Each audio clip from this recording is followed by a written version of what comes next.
నిజామాబాద్ రైతులంటే దేశానికే తలమానికం.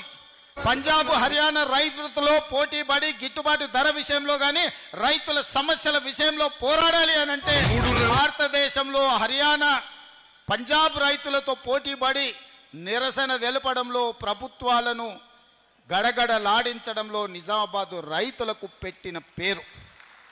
ఆనాడు రైతు ఉద్యమాలలో నేను ఇక్కడికి వచ్చిన తర్వాతనే కాంగ్రెస్ పార్టీకి అధ్యక్షుడైన అధ్యక్షుడు మోహన్ రెడ్డి ఆ రోజు ఈ కార్యక్రమాన్ని తీసుకొని పెద్దలు సుదర్శన్ రెడ్డి గారు వీళ్ళందరూ పెడితే నేను నిజామాబాద్ రైతు పోరాటాలకి ఇక్కడికి వచ్చిన. ఆ తర్వాత నేను పిసిసి అధ్యక్షుడైన.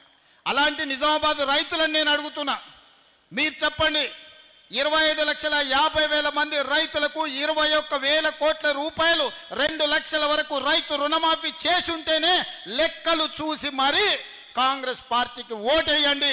ఒకవేళ 2 లక్షల రూపాయల వరకు 25,50,000 మంది రైతులకు 21,000 కోట్ల రూపాయల రైతు రుణమాఫీ చేసింది నిజమైతేనే ఇవాళ కాంగ్రెస్ పార్టీకి ఓటేయండి.